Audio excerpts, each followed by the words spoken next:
Welcome to Permission to Kick Ass, the show that gives you a virtual seat at the bar for the real conversations that happen between entrepreneurs. I'm interviewing all kinds of business owners, from those just a few years into freelancing to CEOs helming 9-figure companies. If you've ever worried that everyone else just seems to get it and you're missing something or messing things up, this show is for you. I'm your host, Angie Coley, and let's get to it. Hey, and welcome back to Permission to Kick Ass. With me today is my friend Marisa Corcoran. I can't believe it's been so long. Whatever. I am happy to have you on the show. I can't even tell you. Say hi. Oh, Angie, I'm so happy to be here. You know, you're the first person. I talk about you all the time because when you talk about pandemic life, COVID life, the first person I shared a dessert with, post the pandemic, that I was like, sure, I'll put my spoon in the same plate as you, was you. When we went to the copywriter meetup in Atlanta. And people always ask me, when did you feel like maybe things might be okay? And I was like, I split a dessert with this awesome I met for the very first time at this copywriter event. And everybody was like, I don't want dessert. And I look over at her and we were both like, we want dessert. And it was this moment where I was like, I think life is going to be okay. Yes. I shared a dessert with Angie Coley, and I feel like I was like, that's when I thought maybe life was going to be okay. I didn't know ordering dessert had that big of an impact. It's so funny. It was the first time I'd met you too at that dinner. Yeah. And we'd always run in similar circles, and I knew of you and I'd spoken to you, but we had never met face to face. So shout out to Daniel Lamb for coordinating the dinner of all dinners with the Atlanta copywriters. That was fantastic. And that's always how I know I have found my people, by the way. If we're all willing to order different things and then just pass plates around so everybody gets to try a whole bunch of different things. Yeah. There was something about you that night that I was like, oh, this is a person for me. We've both done some digital nomad travels too. And I don't know how much I've talked about it on the show. One of my biggest fears when I hit the road was how lonely it was going to be, because I was traveling solo. I know you were traveling with your partner. But lonely wasn't the experience that I had. And it was kind of a pleasant surprise. And it ties into food in a lovely way. I remember being in Flagstaff by myself, going to a local pizza restaurant and sitting at a bar with a bunch of strangers, right? And I ordered my pizza and I looked over at the lady to my right, and she had a different one that I had been thinking about. And I went, oh man, that was the other one I was thinking about. Please tell me it is as amazing as it sounded. And she goes, do you want a slice? I was like, do you want a slice of this? And before long, all of us along the bar were trading pizzas back and forth so that everybody could get a slice of something different. We didn't collect each other's names, phone numbers. We don't keep in touch, but it was just such a lovely human experience, bonding over food and stories that I live for that stuff. Oh, I love that story, Angie, so much. And I think I was going to ask you, when you said loneliness was not the thing that you experienced, I was going to be like, what do you think is the reason you didn't feel that way? And then this awesome story is just such a great example of that. And we stopped in Flagstaff on our way to the Grand Canyon. And that was my biggest thing on the road. Was there were the bigger cities, or not cities, but experiences. Of course I wanted to see the Grand Canyon. Of course I wanted to, from sea to shining sea, dip my toes in the Pacific Ocean. Sure. But the things that were the most memorable to me are those small moments in these smaller pockets of town. We had a similar kind of experience, just bonding with people at breweries all over the United States. One is in Flagstaff. Just these small pockets of moments. Another one happened when we were in Montana. Just these small things that I wasn't expecting that really stand out. So I love this story. Yeah. Travel is so transformative. And I know this is interesting to me. We haven't even gotten to talking about business yet, but I know that this is a big concern for folks in our age bracket, 30s, 40s, who are it's hard to make friends as an adult. Well, this is exactly where it starts. Go find something that you like to do, challenge yourself to go out solo or with a small group of people, and then just start conversations. It's probably not going to go anywhere in a lot of times, but you'll have fun. And then you might meet a good friend. I did meet. So when we were in LA, so my partner and I put our stuff in storage in Atlanta, Georgia. We hit the road. We went to 28 different states. And as of last week, when I saw you at Copy Chief Live, whatever that was, I've slept in 47 different places this year. And we were in LA just overnight, and we stayed at this hotel on the Sunset Strip, which is now called the Andaz, but it was the old, and my partner would know the name of it, but it's like the old rock and roll like hotel that everybody stayed at. Mm-hmm. So when you walk in, they have Guitar Hero in the lobby. And during the pandemic, while everybody, I don't know, was writing the great American novel and baking bread, I was mastering college. Marisa was bringing Guitar Hero back, and I am really good at it. So I knew I was going to like be there for the night. And we went to get a drink at the bar, and you can bring your dog in there. And we had our dog with us on the trip the whole time. And they let us bring our dog like into the lobby bar area. Nice. And we struck up a conversation with this couple because they wanted to meet our dog, Jake. Mm-hmm. And we ended up spending the rest of the night with them. I taught them, like, the husband hadn't played Guitar Hero since college, and the wife, Glory, had never played. We were with them till 1 a.m, me, my husband, Eric, my dog, our dog, Jake, Glory, and Evan, playing Guitar Hero in the lobby of the Andaz Hotel till like 1 a.m. And when I just talked to Glory yesterday, like on Instagram, she was asking me about Jake because he hasn't been feeling well. And like Glory became a friend from that night. I never like saw them again after that, but we like became a friend from playing Guitar Hero and our dog. And, you know, and I was like teaching her and how to play. And then like got 5 stars playing Metallica and just lost my mind. And they got to like witness my own like personal, because I've been working my way up to get so hard to get. It's like the hardest song. And it's so hard to get. And they were my witnesses that night. So like this thing I'd been working for years. Isn't it always great when you have a witness to something? It's like one of my best stories from when I was younger. And I remember it fairly vividly. This is in 2007, before smartphones were everywhere. Damn it. A friend of mine, shout out to Shanna, and I were at Howl at the Moon at Universal City Walk in LA. And we were at this dueling piano bar, and I was still scared to audition for bands at that point. Like I hadn't embraced, I'm a good singer, let's go sing. So Shanna got me good and rip roaring drunk and signed me up for a song. And I get up on stage and I start Superstition, and I'm having fun. I'm finally starting to loosen up a little bit. And a bunch of guys walk in with instrument cases. And I was like, that's kind of weird. The piano player looks at me and gives the signal for like, keep going. We're going to go another round. So we do this 15-minute long song with a full horn section. It turns out it was the horn section from Big Bad Voodoo Daddy. They had hit a curfew at the amphitheater down the road, and we're looking for a place to play. And people told them to go to Howl at the Moon. They got the dueling pianos there. You could play. But Shanna was there. Shanna got to witness the glory. So I did have a witness, even though I don't have a recording. Memories. Yeah, exactly. I don't have a recording of me that I took a screenshot, because when you get done, they have like the fake write up about like how your performance was. And I took a screenshot. So it says the 5 stars, but there's no video of me playing it. And my husband says, he's like, something came over you. You were just like in this trance. He was like, and you didn't miss a note. Like my note streak was wild. And so my witnesses are Glory and Evan, who think I'm like some sort of incredible guitar player. And it's just like, this is what I did all pandemic. But it was just this bonding moment. And a lot of the other people that we met along the way really came from our dog, people wanting to meet Jake.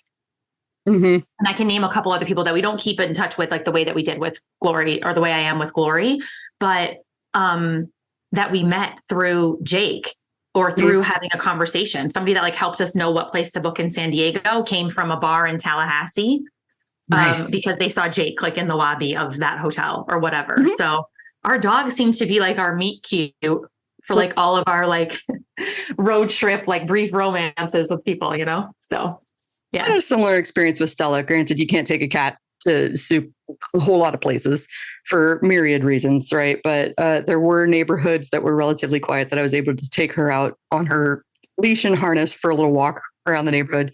And people were like, oh my God, tell me about how you got a cat to walk on a leash. Yes. I remember seeing your posts like on Facebook and stuff about bringing, and I thought it was so cool, because I felt like you were able to bring Stella to like way more places or way more experiences than I would have thought. So it's just so cool. Sometimes it required some negotiation with the Airbnb host, because that was a surprising learning too. Some of the hosts, it would probably surprise people to learn that there are a lot of pet-friendly places, but probably 75 to 80% of them are dog-friendly only. And so like sometimes finding a place that will allow cats can be a little bit of a challenge.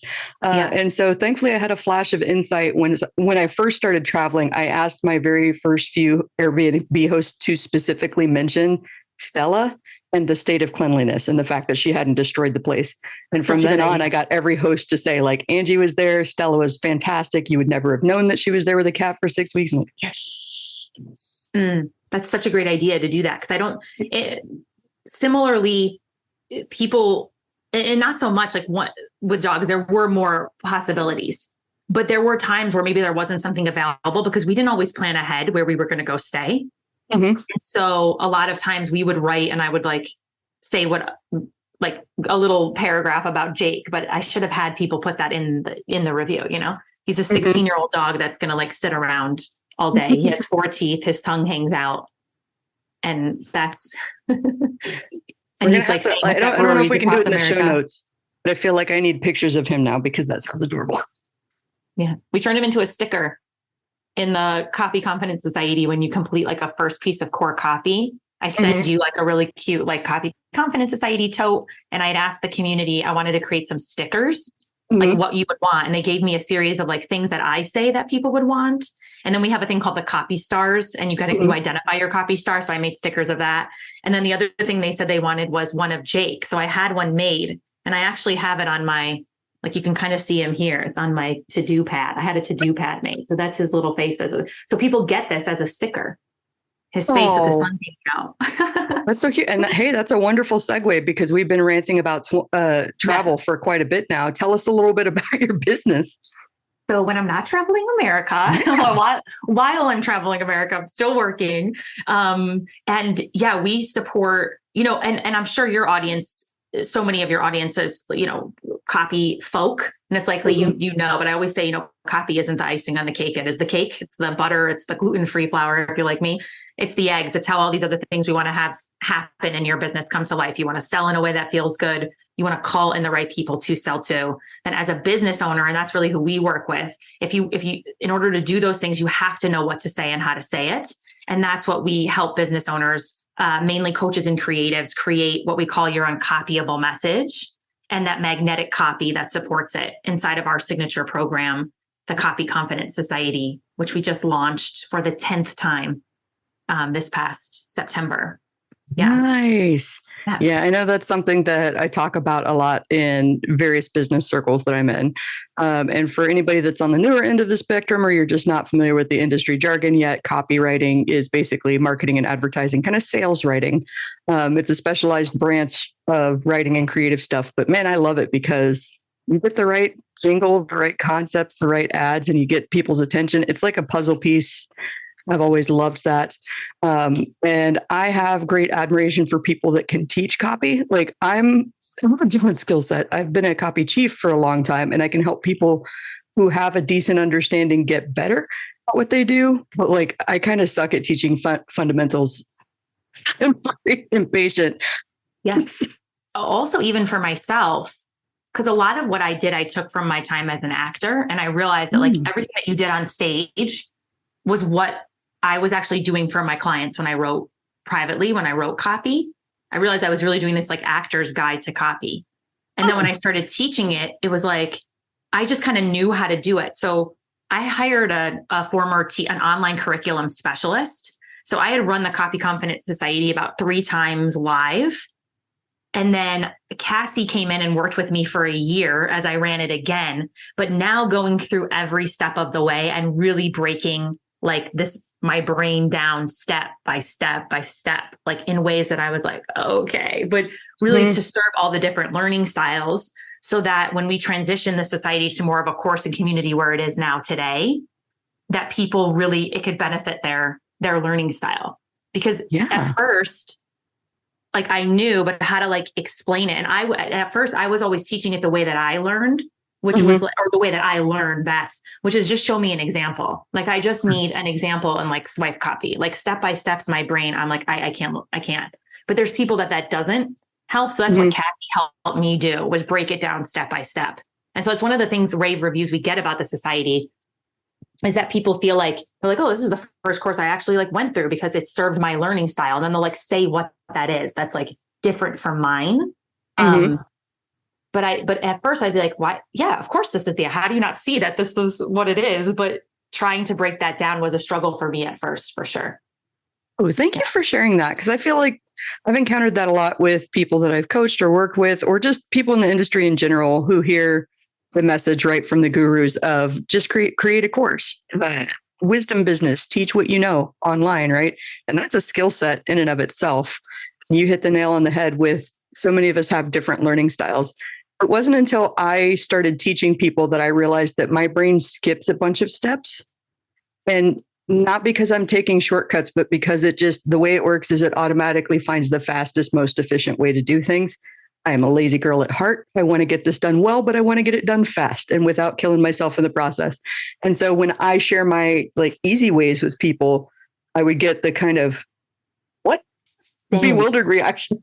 Same. And then I'd be like, am I not good? Like, what's happening? And that's another reason why I really encourage people when you do start the kind of one-to-many model, and you don't have to, by the way, that's the other thing. It's like all this scale, like you get to do whatever you want inside of your business. But if a one-to-many or you want to do that, I think something that really helped me was not going straight to the course right away, which was, I taught this live 4 times, 5, 6, 7, 8, 9, 10. That's not even true. I think 5 times. And I think then the last 5 have been the course, but live just over and over. So every Monday, every round, I was still, let's say we're talking about websites, I was still teaching that live. It was recorded so they could go back and listen to it, but I didn't turn it into a course until I had done it 4 or 5 times. To really know that it was going to then bring Cassie and work for the different learning styles. And I think that's something where people are like, oh, just go record the course. And it's like, I think there's a lot more steps to it than that. If you really want to create something that people are going to use and be beneficial. But I'm glad that you brought that up, because that's one of my favorite tactics I think a lot of folks spend a lot of time creating offers that they think people want, or they're like, I know that there's a gap here in the market, and so I'm going to go ahead and fill it because I know people need this, right? And that always becomes a danger zone, because then you get excited and you build this thing, and you build the whole thing, and then you go start to sell it. And if you find out nobody wants it after that, or you need to do a whole lot more education to get people in it, then it feels like you failed somehow. Like it's hard not to take that shit personally. And so 100%. I love what you did, because I think that's so smart and strategic, especially for people that work in coaching or that work in like teaching dynamics, anything like that, information industry. Talk to more people, coach more people one-on-one, run more live classes so that you can collect all of the questions that you're getting. Because then with all the data, you'll start to see the patterns and recognize what people are really asking you for. Slide in a little bit of what they need there, but like don't build it around what you think they need, build it around what they want first. Would you say that's accurate? Beyond. And a quick example of that is the first round of the Copy Confidence Society. We dove right into copy. It was like, all right, you're here. It was a group of 12 people. I was like, all right, let's do this. We're going to get right started on the most immediate, like your email, social media, let's go. And I was like, why can't people do that? What's happening? And what I realized was because something I always say, or what I've learned in this process, was I could give people all the copy tips in the world. A lot of my people were a little bit newer. It was like, I can give you all the copy tips in the world, but the best copy cannot fix a muddied message. And so we needed to first work on messaging. So if I had a course all recorded, I would have been screwed, Angie, because second round of the society, we changed the first month. The first month was now messaging, what I do statement, getting clear on you. Then the second, which led to extending the society a little bit so that we could then fit those things. Then the third round, it was like, when it came to the personality piece, I come from an actor background, right? I spent 3 years rolling around, like feeling my feelings and like showing up and knowing what my character, like who I was supposed to be. But normal people don't go and put themselves into $100,000 of student loan debt to go and do that, right? So that's when I created the Copy Stars, which was helping people kind of identify their personality in a way that they could see it. Because just telling people like, oh, go be yourself. People know how to do that in real life. And how do you translate that to your business? Then the Copy Stars got added in. So every step of the way, stuff was added in to where finally after the 4th, 5th time, I'm like, okay, this can be recorded. And I feel confident to sell this as a quote unquote, as a course. And even now I just re-recorded the content module this last round. We still add in extra things that I'll add into bonuses. And I'm already like, it's time to re-record the messaging module. Things have shifted, you know? So I couldn't agree more. I love that. It has to be iterative. Like you're never going to figure out anything or everything, I should say. You're never going to figure out everything in advance and just like immediately launch to a winner. It happens Sometimes, but that's kind of like playing the lotto. I wouldn't bank on it. No. I wouldn't build a future around when I win the lotto. This is what all is going to happen. And it's really interesting that you mentioned, oh, this is one of my big pet peeves. You know me and who I've worked with in the past. I've run some pretty big teams, worked with some pretty big names. And there was one instance where it became kind of a team thing. And eventually I had to kind of like snap on people a little bit. But I was like, stop saying it's a fucking copy problem. Because so many times they would say, well, we haven't completed planning this course, or we don't have the details for that, or people are confused over this. That's a copy problem. And I was like, copy can't fix everything. Nope. I'm a brilliant wordsmith. I will admit that, but I can't fix everything with words. I just can't. Y'all got to pull your part too. So I don't know why that rant popped up, but for anybody listening who's been sold a bill of goods about copywriting being like the magical cure that will exponentially grow your business, it's true if you've got your offer and your market in place. 100%. It's an essential tool. I always say like good copy is a non-negotiable, but it's one of the tools that brings it together. Like if we don't have the messaging isn't right or the offer, all of those things go together. And so in the society, Angie, I don't even let people unlock the copy modules until they do the work of the first 3 modules, which is your copy star, that personality. I always say people make purchasing decisions based on 2 things. One is what you're selling, something that I want or that I need. That's your messaging. And number 2, are you the person that I want to do it with?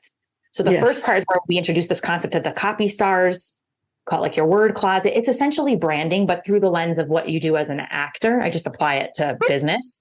Then the messaging, then the work of ideal client, but not asking your ideal client, like, do they drink coffee or tea? Like asking them real questions that's going to get so that when you open the copy modules, now you actually have stuff that is true to you, accurate of your ideal client to insert into the copy. And that's my goal for people. So I don't even open people. And I try to make this really clear in all of our selling stuff is like, when you come in, you're not going to get to just go straight to the website module. Like, not on this reputation of this program. I need you to go through or revisit it and then go for it. But I got to make sure that you're not out there saying some weird muddied ass message and then saying you learned it here. There's a method to the madness. And, one of my mentors used to say this, and I thought it was kind of corny at the time, but I recognize the wisdom of it now, which was don't be too cool for school, because people who are widely considered masters are constantly going back to revisit the 101, the very beginner level skills, and seeing what they've picked up with their expertise and all of the time that they've spent doing the thing and bring it back to the beginner level and see how that they can improve their foundations to improve their business. I freaking love that.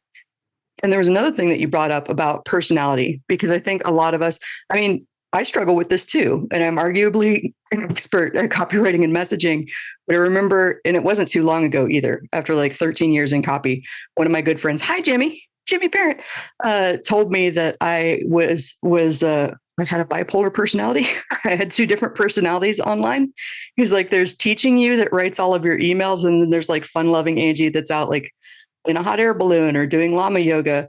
And it's like, I don't understand why it changes so drastically when you're sending emails versus when you're posting online. Like there could be some, and it's so funny how that kind of gets baked into when you're in professional mode.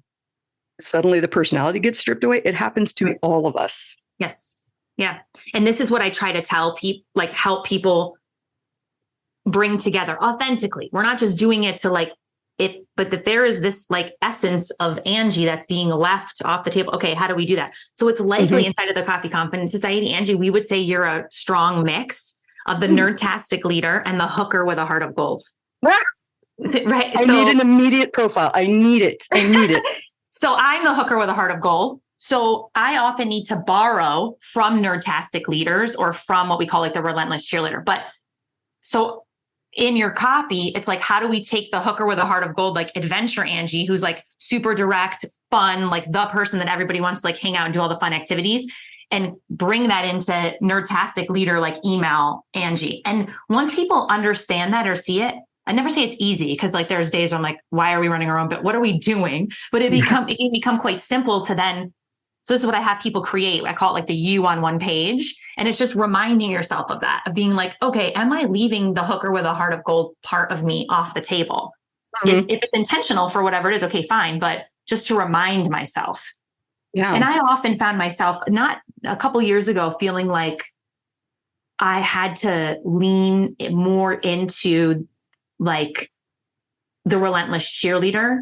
And then I was like, no, I'm straying. I'm getting away from what makes me, which is like the direct, the pop, so I had to even go back and be like, no, I'm the hooker with a heart of gold, you know? Yeah. So this is what we help people do. And you can also, there's the quirky misfit, which is for all our woo people out there, quirky misfit. And then there's also the red hot trailblazer. So there's the hooker with a heart of gold, relentless cheerleader, nerdtastic leader, quirky misfit, and the red hot trailblazer. Oh, I love those personalities. And I'm going to have links in the show notes so that people can go check it out. I'm sure they're instantly going to want to know what they are as well with names like that. That's fantastic.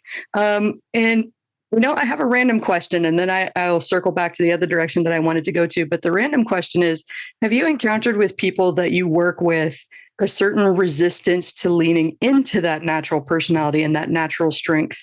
And I'll tell you why I ask this. It's because a lot of the folks that I've coached and I've worked with, they get super in their heads about how hard this has to be. And it can't be that easy. It can't be that easy to just be myself on the page and lean into this thing that naturally comes to me. I've got to like steep myself in these skills over here and become a better version. Have you encountered something like that with the people that you work with? Yes. And something that you said before, Angie, is the most thing that I encounter is that people go, well, I have to be professional. Be professional. And I'm like, okay, professional is that we said we were doing this interview today and we're here. Professional is that if I say, yeah, I'm going to be there at Copy Chief Live when I'm going to be there, right? Professional is, I think we have a skewed idea of what professional means. Now, in a business where I understand if you work within a company, I get that. But if you are, a solopreneur, you're the face of the company, it's like, we've kind of skewed like what professional means. We take it very seriously. We inside of the company, we live by these 5 values. And one of them is depth. And I mean this because the team knows, like, don't let shit fall through the cracks. Yeah. Like depth. But outside of that, I'm showing up as my hooker with a heart of gold self, because again, people are making purchasing decisions based on 2 things. And that second thing is, are you the person that I want to do it with? So it's actually quite like, it's very much an integrity. Like once you get on the inside, if you really want to get results with your clients, you're going to be yourself, like on the inside. So we got to show people who that is so that they make the best purchasing decision for them. So slowly, when I kind of walk people to that, they're like, okay, but also I say, give yourself the opportunity to play with it, to just start to see what starts to happen. So the first thing is like, let's just break the mold a little bit of like what professional means. For me, like when I came into the copy space, Angie, on God, I was like, I do not belong here. I didn't have like celebrity clients.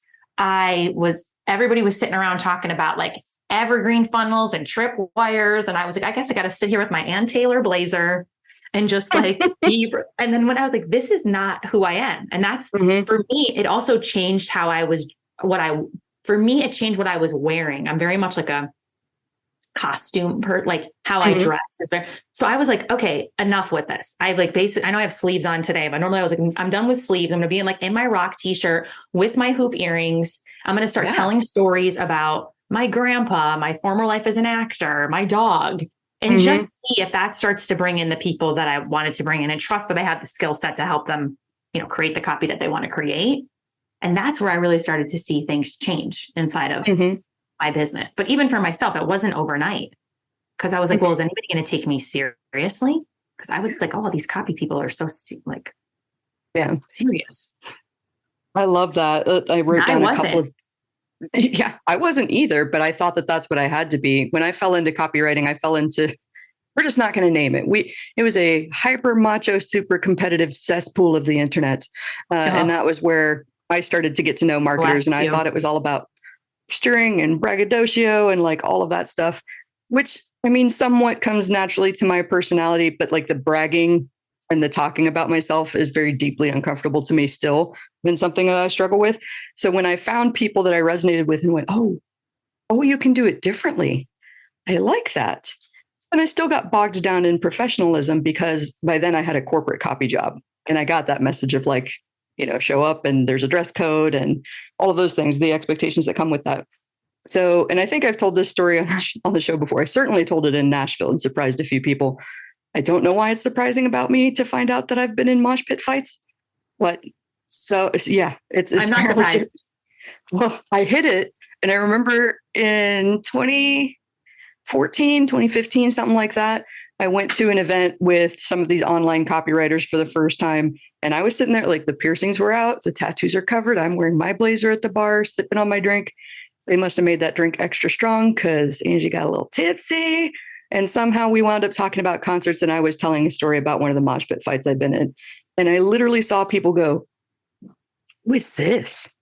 Yeah. How do I not know this about you? That's fat. And I went, well, that's not something that's wrong and bad and shameful. And I don't need to go home and overanalyze that for like the next 3 years about how I fucked up so badly by sharing a mosh pit story. That's your magic. And that's what I saw in you when we met that night at the copywriter dinner. I was like, oh, this is somebody that I want to know. This is somebody who has had adventures and this, and I'm also somebody, and I think this is probably surprising to a lot of people is I'll tell you this. So my husband always says there's two things I can't believe I'm going to say this, and I'm going to say this, and it's totally fine. My husband always says there's two things he was so surprised by about me. Mm-hmm. Number one is that my boobs were way bigger than he thought. And number two, that he was so surprised to find just how actually anxious, my anxiety I had about how people thought about me or felt about me. Mm-hmm. He was shocked because I will present at Copy Chief Live, I have red leather pants on, a Stranger Things muscle t-shirt, and 80 pounds of jewelry. I was like Mr. T, you know what I mean? But I am definitely somebody who will analyze what people think. So actually, when I go to certain events where I find myself shining, as if I can have conversations like somebody tells me that, where we can talk about real life, that's when I'll start to feel my anxiousness. Okay. And I think people are surprised because I'm very confident, but I have my own shit I'm dealing with, you know what I mean? So I love to have, and I think that's what made me gravitate towards you that night at the dinner was let's just talk about real life stuff. And we'll get to the business and all the other good stuff when and if that needs to. And that's usually where my best collaborations and relationships have started. Right? Just personal shit. And I think that was the hardest lesson for me to learn when I'm younger. And another reason why I love having this show to kind of dispel those myths is that if you are at an event or a mastermind meeting or a networking meeting with the goal of building your business, right? Getting some clients, building those relationships, et cetera. We know why we do these business events, right? But you think that you're going to go to the bar and be like, so last week I worked on this amazing campaign that did blah, blah, blah, blah. Nobody fucking cares. They hear that all the time, 24/7 in their business lives. Yes. It's great. It may come up as it pertains to them, but they really want to get to know you as the person. They want to work with you as a person. And everything changed for me when I realized that, I want clients that I could go have a conversation at the bar with. That becomes such a stupid thing. But at the last Copy Chief event in Knoxville, it was in St. Pete earlier this year, I had promised a ride to one group of colleagues, and then they walked off, and I thought they had already found a ride. So then I promised a ride to another group of colleagues. And when that second group and I were walking to the car, we ran into the first group. And then I was like, oh shit, I can't fit this many people in my car. All right, well, the options are a couple of you find an Uber and everybody else piles in the car with me, or we could just go back to college glory days and somebody gets in the trunk. This is where Brenda was in the trunk, right? Yeah, I love the story of Brenda being in the trunk. And we just repeated it in Nashville a couple of weeks ago. But that was just because while we were out on that final night, somewhere between 10 and midnight, the temperature plummeted by 20, 30 degrees. And all these poor dudes that we were hanging out with were out walking without their jacket. I was in my nice little red jacket that I love, but they were walking around in their t-shirts, just freezing. So it's all right, everybody one of you is going to have to get in the trunk. Well, this is going to be a thing at the events now. Somebody gets in Angie's trunk. It's going to sound like some mob shit, but it's not. I don't know.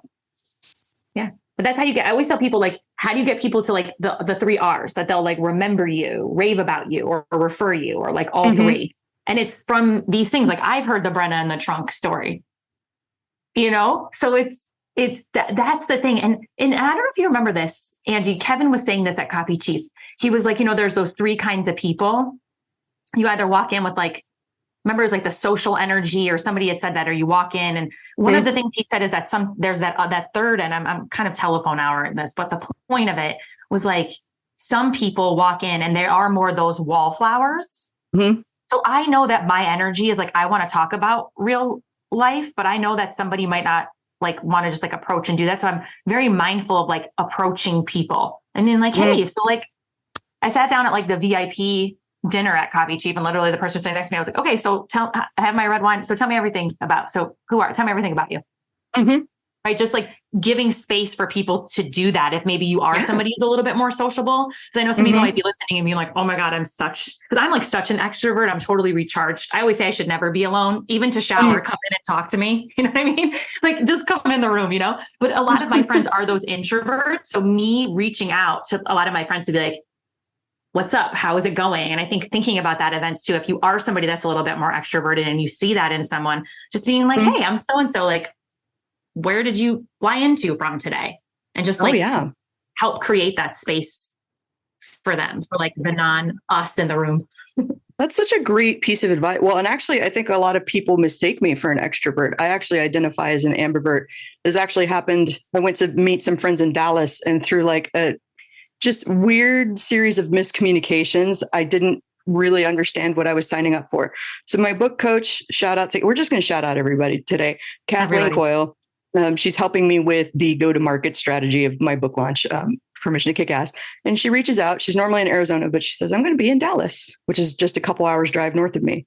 And I went, okay, cool. I'll come up and hang with you on your free day, and we can talk book stuff and we can catch up, and it'll be nice.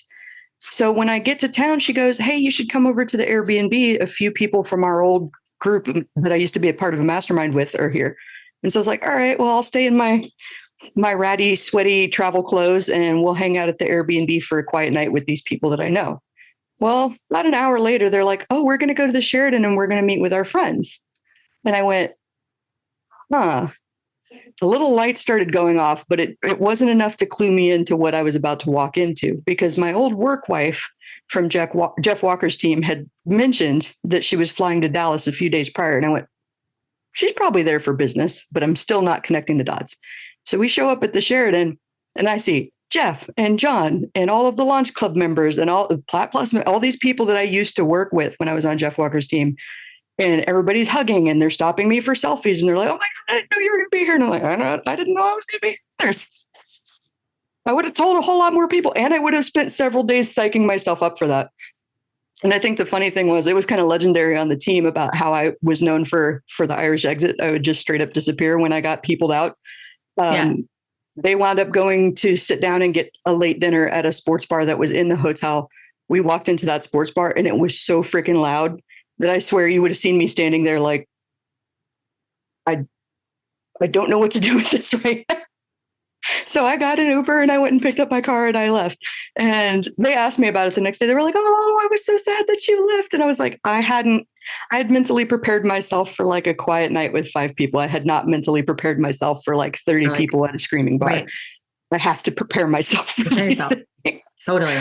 Yep. And I'm glad that you mentioned like extroverts bringing more introverted people into the circle. That's something that I try to be aware of too, because I've actually been to an event where I was one of the, like, I didn't know anybody there. And I remember walking up to a circle of people that was kind of open and starting to introduce myself and watching the circle close and like people turn their backs to me. And I went, oh, wow, I'm super uncomfortable now and I don't feel very welcome. And then I sat down and like stayed away from them. So, and I don't think that they did it on purpose. I don't think that they saw me and they went like, what the fuck is this weirdo doing trying to talk to us? I don't think they even knew who I was, but that was such a notable experience at a live event that I vowed then and there to, like, to the best of my ability, to not ever be that person that turns their back on someone else that's trying to butt in. Like, I love that. Make the circle a horseshoe, guys. Leave it open. A horseshoe. That's the sound. Yes. Yep. I agree. Yep. We haven't talked hardly anything about the business, but I love this. This is the best possible way we could have spent this time. But this has been fantastic. Please tell us more where we can learn about copy confidence and maybe figure out what our personality type is. Yes. So the best thing is, you want to get like a taste for what we do inside of the society. I would say there's like 2 places. Number one is to come to the Copy Chat Facebook group. That's a great place where I'm live in there every week. I talk about copy stuff, but we're also talking about like this, like what people are watching on Netflix, what's been going on the road trip, what Taylor Swift song you might be into or not into at the time. And then over on Instagram, I'm at mtoni, Toni, like Toni Braxton. And I always tell people, DM me on there. I always love to know, like, if there was something that stood out to you from what we talked about, or something that you heard, maybe you heard it before, but heard it in a different way. And I will personally respond back to you. And so I always love to know what's resonating. Yeah. So come on over to the Copy Chat Facebook group or find me on Instagram, and tell me if you're an introvert or an extrovert. Yeah. That's a great way to kick off the conversation. Or an ambivert. Yeah. Or ambivert. There's a lot of people learning about ambivert now. An interesting conversation. I'm going to make sure that they have, there's going to be clickable links in the show notes so that they can follow it pretty easily. I encourage everybody listening to reach out, start that conversation, get to know Marisa, because she's a fucking badass. And thank you so much for being on the show. We're definitely going to have to do a follow-up because we've got so much more to talk about. Anytime. Happy to do it. Thank you so much for having me. That's all for now. If you want to keep that kick-ass energy high, please take a minute to share this episode with someone that might need a high-octane dose of "you can do it." Don't forget to rate, review, and subscribe to the Permission to Kick-Ass podcast on Apple Podcasts, Spotify, and wherever you stream your podcasts. I'm your host, Angie Coley, and I'm here rooting for you. Thanks for listening, and let's go kick some ass.